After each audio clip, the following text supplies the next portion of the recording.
अस्सलाम वालेकुम स्टूडेंट्स, उम्मीद है आप सब खैरियत से होंगे। Welcome to golden dome academy. आज की इस वीडियो का लेक्चर है एक्सरसाइज 1.1। हम आज एक्सरसाइज 1.1 को कंप्लीट डिस्क्राइब करेंगे फुल डिटेल के साथ। तो हम अपने पहले क्वेश्चन की तरफ जाते हैं, जो है आइडेंटिफाई द रैशनल और इरेशनल नंबर। ये देखें, पहला क्वेश्चन है 2.353535।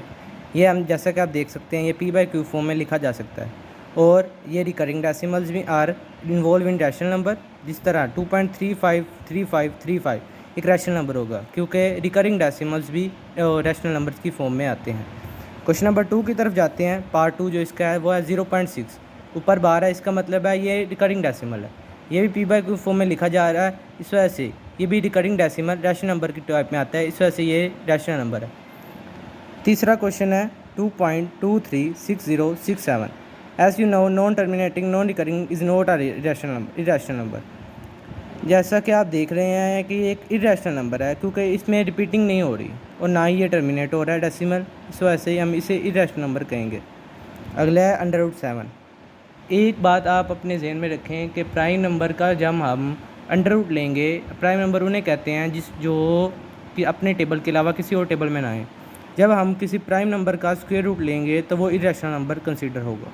अब हमारे पास है पार्ट 5 ई, जिसे हम कहते हैं यूलर्स नंबर। इसकी वैल्यू होती है 2.7182 और ये एक नॉन रिकरिंग नंबर है और ना ही ये टर्मिनेट करता है। आगे जैसे कि आपको बताया है कि नॉन टर्मिनेटिंग और non recurring decimals irrational number consider होते हैं, इस वजह से ये एक इरेशनल नंबर है। अगला क्वेश्चन है हमारे पास पाई। इसकी वैल्यू होती है 3.141516, इससे कहते हैं पाई। इसकी दूसरी वैल्यू होती है 22/7। As you know, non terminating और इरेशनल नंबर जो होता है वो एक ही टाइप के होते हैं। जैसा कि ये नॉन टर्मिनेटिंग डेसिमल है और नॉन रिकरिंग डेसिमल है, इस वजह से हमें इसे इरेशनल नंबर कंसीडर करेंगे। अगला क्वेश्चन हमारे पास है 5 + √11। 11 इज़ अ प्राइम नंबर और प्राइम नंबर का हम जब अंडर रूट लेंगे तो वही इरेशनल नंबर बन जाता है, इस वजह से ये पूरी जो है एक टर्म है, ये इरेशनल नंबर कंसीडर होगी। अगला क्वेश्चन है हमारे पास √3 + √13। बोथ आर प्राइम, इस वजह से जब हम प्राइम नंबर का स्क्वायर रूट लेंगे तो वो एक इरेशनल नंबर बन जाएगा। अगला क्वेश्चन है 15/4। दोनों रैशनल हैं, न्यूमिनेटर भी रैशनल है और डिनोमिनेटर भी रैशनल है, और ये p/q फॉर्म में लिखा जा रहा है, इस वजह से हम इसे रैशनल नंबर कंसीडर करेंगे। अगला क्वेश्चन है 2 - √2 2 + √2। दोनों जो √2 हैं वही रैशनल हैं, इस वजह से पूरी की पूरी टर्म इरेशनल नंबर कंसीडर होगी। हमारे पास अब अगला क्वेश्चन है √2, जिसे हमने नंबर लाइन के ऊपर रिप्रेजेंट करना है। जैसा कि आपको पता है कि √2 एक इरेशनल नंबर है, हम इस वजह से हम इसको सिंपली नंबर लाइन पे रिप्रेजेंट नहीं कर सकते, इस वजह से हम इसके लिए ज्योमेट्रिकल कंस्ट्रक्शन करेंगे। जैसा कि आप कैलकुलेटर पर करेंगे तो √2 की वैल्यू ग्रेटर देन 1 आएगी, इस वजह से हम इसको पैथागोरस थ्योरम के साथ फाइंड कर सकते हैं। पैथागोरस थ्योरम हमें कहता है हाइपोटेनियस का square is equal to perpendicular square plus base का स्क्वायर। जब हम परपेंडिकुलर 1 कंसीडर करेंगे और जो हम करेंगे बेस उसको भी 1 कंसीडर करेंगे, जब दोनों की दोनों 1 कंसीडर हम करेंगे, इसके बाद हम जब इसकी वैल्यू पुट करेंगे हाइपोटेनियस की वैल्यू √2 आ जाएगी। इस वजह से हमने यहाँ पे बेस 1 की ली, परपेंडिकुलर भी 1 लिया, और इसकी एक जब आर्क बनाएंगे, ये जो आर्क हम बनाएंगे इसको हम डॉटेड लाइन के साथ रिप्रेजेंट करेंगे। जहाँ पे ये जहाँ से ये आर्क शुरू हो रही है वो उसकी वो वैल्यू √2 की वैल्यू देगा। अगला क्वेश्चन हमारे पास 4/1/3।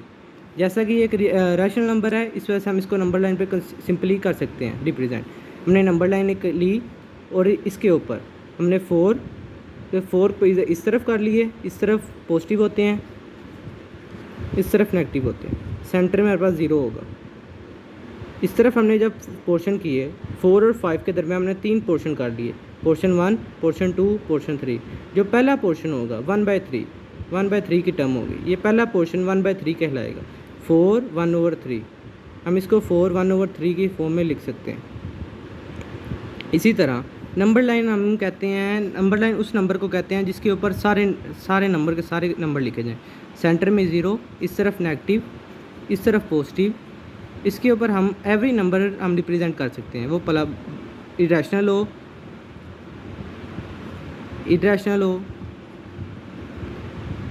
रियल हो, whole number, natural, every number हम इसके ऊपर रिप्रेजेंट कर सकते हैं।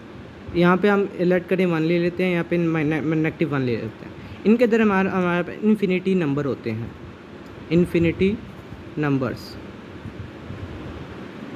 हम इनके दरमियान कोई रैशनल नंबर जैसे √2, यहाँ पे 2 ले लेते हैं। इन दोनों के दरमियान √2 भी आ सकता है, √3 भी आ सकता है। ये सारे नंबर हम इनके ऊपर रिप्रेजेंट कर सकते हैं।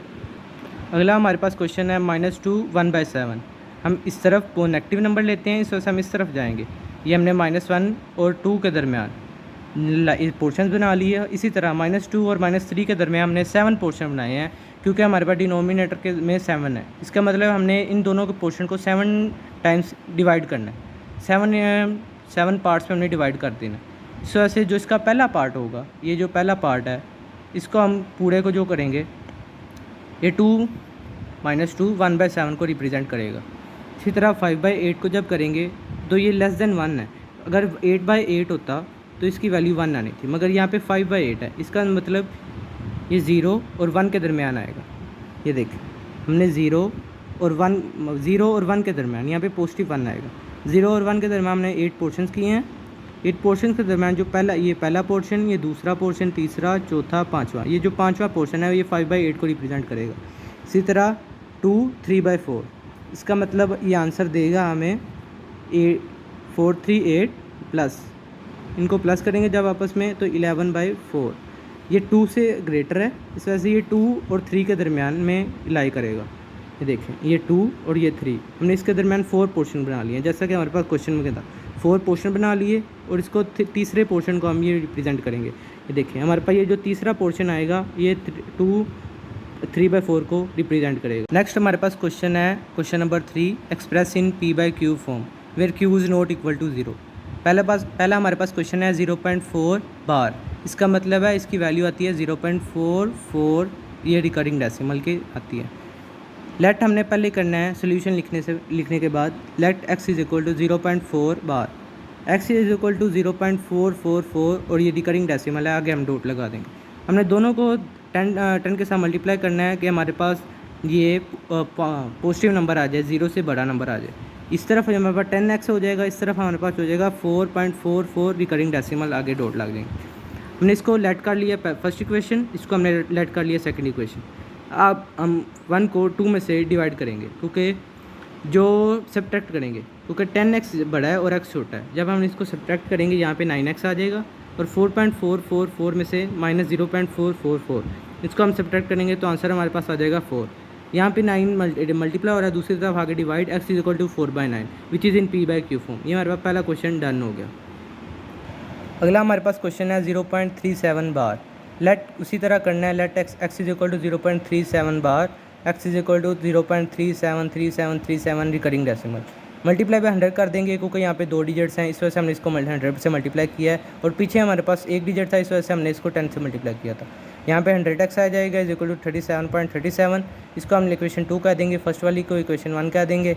अब उसी तरह 2 में से 1 को माइनस कर देना है, 100x में से -x किया तो 99x, इस तरफ हमने माइनस किया 37, x is equal to 37/99 which is p/q form. अगला क्वेश्चन है 0.21 बार से उसी तरह हम करेंगे जैसे हमने 0.37 को किया है।